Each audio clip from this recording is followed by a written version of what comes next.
Hello friends, இன்றைக்கி நான் பூரியும் மசாலா உருளைக்கிழங்கு மசாலா பண்ணியிருக்கேன். எப்படி பண்ணியிருக்கேன்னு பார்க்கலாமா? ஃபஸ்ட்டு நான் உருளைக்கிழங்க அதனுடைய தோலியெல்லாம் எடுத்துட்டு கட் பண்ணி குக்கரில் போட்டுக்கிறேன். கொஞ்சம் பச்சை பட்டாணியையும் போட்டுக்கிறேன்.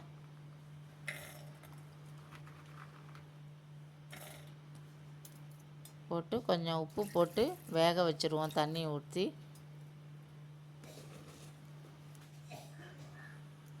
போட்டு குக்கரை மூடி வச்சுருவோம். ஒரு 3-4 சவுண்டு வரட்டும். அது கடாயில் கொஞ்சம் எண்ணெய் விட்டுக்கிறேன். ஜீரகம், கொஞ்சம் கடலைப்பருப்பு, வெங்காயம்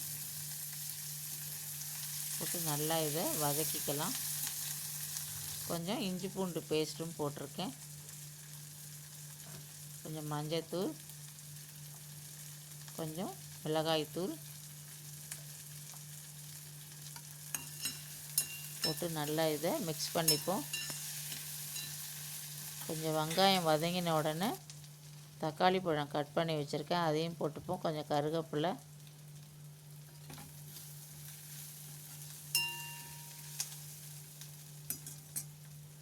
இப்போ தக்காளி பழம் போட்டுக்கலாம். போட்டு இதை நல்லா கலந்து விட்டுப்போம்.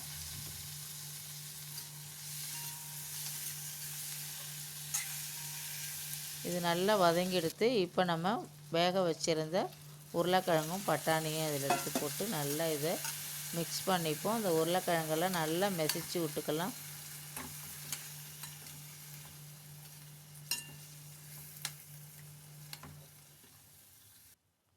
மசாலா ரெடி ஆயிடுச்சு.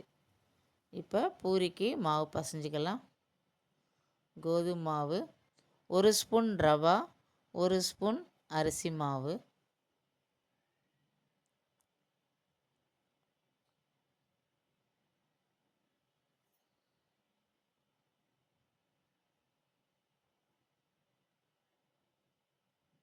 போட்டு இது நல்லா கொஞ்சம் சால்ட்டு போட்டு கொஞ்சம் தண்ணி விட்டு நல்லா இதை பசைஞ்சிக்கலாம்.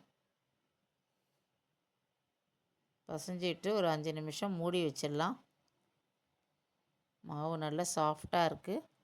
இப்போ நம்ம அப்பளமாயிட்டு எண்ணெய் காஞ்சிட்ருக்கு. எண்ணெய் காஞ்ச உடனே நம்ம பொரிச்சுக்கலாம். இது மாதிரி பண்ணினீங்கன்னா நல்லா பூரி ஒப்பி நல்லா வரும்.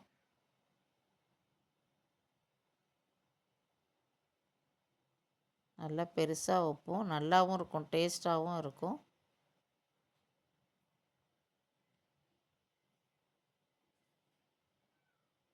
பாருங்கள், நல்லா இப்போ ஒப்பி வந்திருக்கு பாருங்கள்.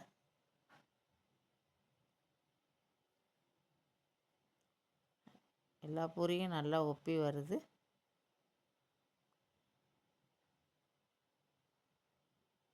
பூரி ரெடி ஆயிடுச்சு. நமக்கு வேணும்னா அந்த மசாலாவுக்கு கொஞ்சம் லெமன் புழிஞ்சினா டேஸ்ட்டாக இருக்கும். Thank you friends.